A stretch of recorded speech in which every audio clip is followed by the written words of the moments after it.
Hello, my name is Eric Spruth. I'm an artist, an art therapist, and a person who's just delighted to be a small part of the apART exhibition along with my colleagues, Angela and Julie.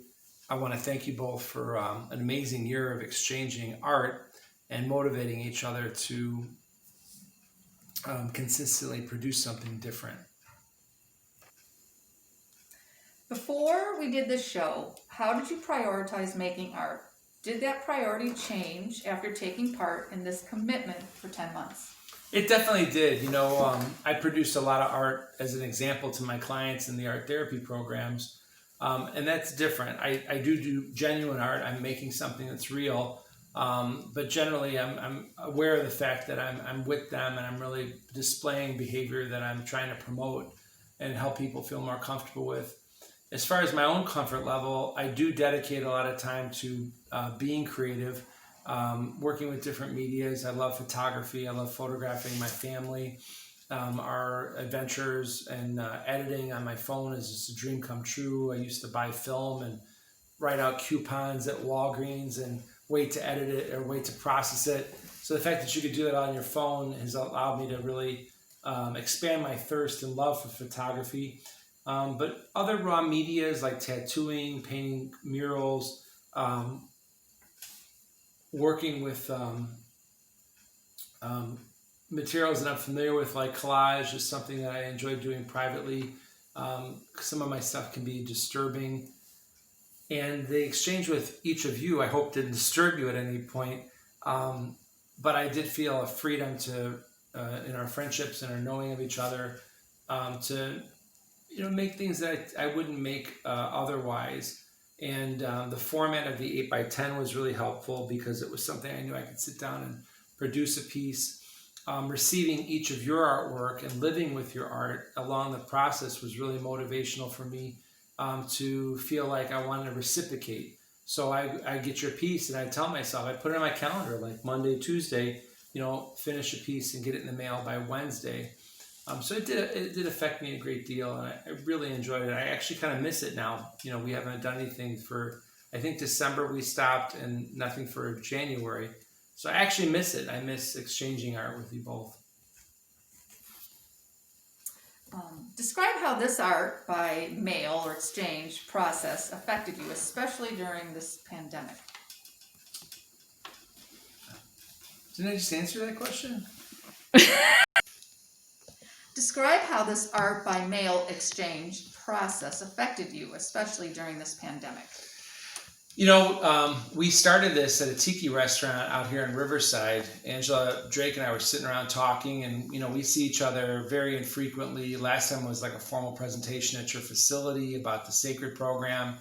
And I really like you. I enjoy your company, and I think we just spontaneously come up with the idea of writing on the placemat our address, our home address or our mailing address, like 12 times. And the idea that we would expand it to wonderful people like Will and you was on the table, like as the conversation continued. But the commitment to mail something back and forth to maintain a togetherness that just didn't exist, but we felt mutually that I hope you felt mutually that it'd be fun to do some more stuff together. Yeah. And this would kind of keep us connected creatively. So that was that, and then boom, bada bang, COVID hits the whole planet, and it became a lot more relevant to know that we were able to successfully maintain a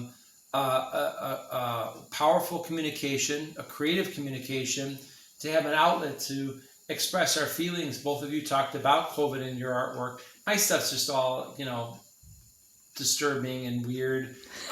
It doesn't, none of it has anything to do with COVID. It's just, attention seeking, I think. So, it was cool. And then, to know that we were like, we could do this at 2 a.m. and not be weird. It's like, why are you awake? Well, I have artwork due for Julie. So that's why I'm doing right now. So that was nice. It was nice to have a place to make things and do something and to keep that fire of our friendships and our creative communications going at large, but especially during COVID. And I know we talked about this, now in the new year 2021, we're excited about potentially, if you're watching this video, initiating a larger interaction like this, where Julie, Angela, Will, and myself would be available to exchange artwork with, and we basically put it all in a box. And at the end of the year, we'll have a nice exhibition like this one at the Tattoo Museum out in Miller Beach, and there'll be more information about that. Psychologically speaking, why do you think it's so much easier to watch other people live, for example, binge watching television shows versus engaging in activities that truly feed the spirit and the creative mind? This is something I think maybe a little too much about, but years ago, my friend Bob Serling told me that there's 10,800 minutes in a week, and how you allow yourself to be occupied during those 10,800 minutes a week is essential. And it's something you can't get back. And I've always taken that very seriously beyond Bob, probably a little too much as far as psychologically speaking, obsessing about it. But I'm thankful for how it's affected who I am in the world, and how I've been able to affect a lot of other people working in philanthropy and working in service to others. And in service to others, they say on the airplane, when the oxygen mask comes down, put it on yourself first, and then put it on people who are relying on you. And we do have to take care of ourselves. And, I don't think anyone on the planet couldn't relate to the idea of being in a situation where you listen to someone spew off about something that means nothing to you. It's not going anywhere. It's not going to affect anything. And you're generous, and you give the time and attention maybe once. And sometimes with family members or coworkers, you might do it 5 days a week, once a year, every holiday. But that time, again, is never coming back.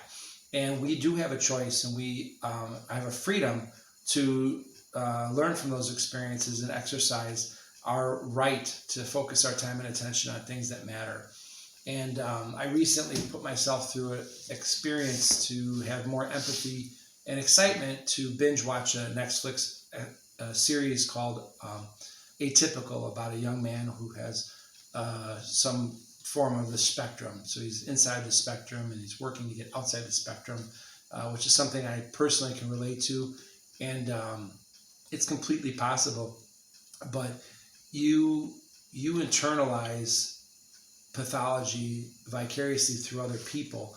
And if people are telling you you're bad, people are telling you you're not worthy, you're incapable, and you believe that, that's what you become. And as far as this experience of binge watching that particular show, it was a good show. But there's lots of other shows that we as a people get sold on, putting so much time into it. And we talk about it as if we're somehow involved in that show. And living vicariously through other people has a productivity, but it also has a huge detriment. Years ago, I spent 1.5 years at a nursing home, the Lexington Healthcare Facility, and I went and did poetry therapy with seniors that were awaiting the ends of their lives. And in 1.5 years, I met 21 people who wrote some of the most amazing poems. One of the poems was called The Life of a Hanger, and it talked about how when TV was invented, it was a huge, awful thing in their lives because it took them away from the fireplace. It took them away from family conversations. And this is at a time where TV turned off at midnight. This is at a time where TV shows where you watch the Brady Bunch on Thursdays at 7. I watched it. I looked forward to it. But it was over. And now we live in a society, we live in a world where you can lay there with your wife and say, you want to watch another episode, want to see the next thing, play next episode.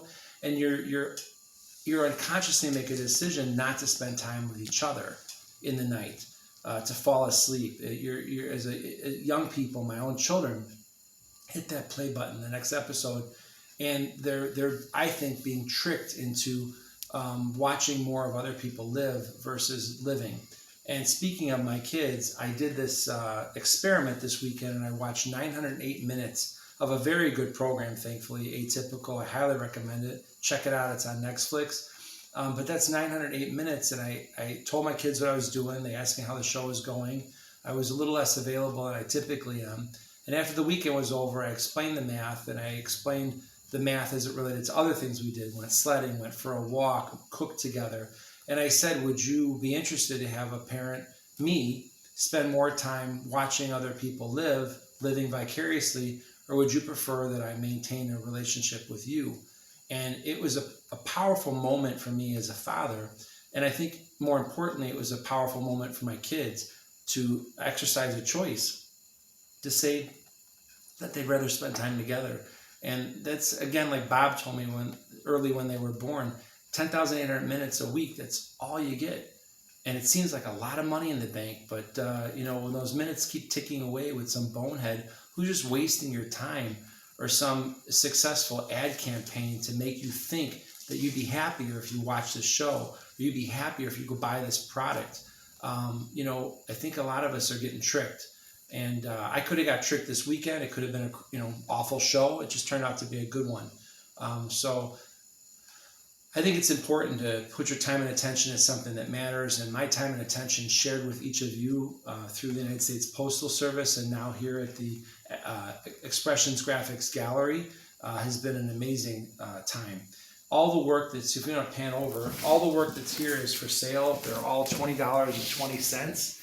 Julie, Angela, and myself, Eric, have donated all the work. So if you buy a piece of art, you're buying something that's original, and you're promoting and helping this amazing gallery space, because all the money goes to them. And they provide a lot of great programs for the community and exhibitions for people who typically might not have a show. So thanks to them, the three of us got a show. And to thank you in advance, if you buy one of these works of art, you're helping to support something that's real, that people really do here. They engage all this equipment, all these tools. It's a really, really great place. Maybe, Angela, you could say a little more because you come here. Yes, Expressions Graphics is a staple in the Oak Park community, and I've been a member here for a couple of years. I've taken a couple of classes here, and you'd be supporting a great little gallery. It's in the section of Oak Park, the Arts District, which is a very colorful and popular part of Oak Park that's been suffering due to the pandemic. So it's really our pleasure to donate any proceeds from sales of artwork to the gallery.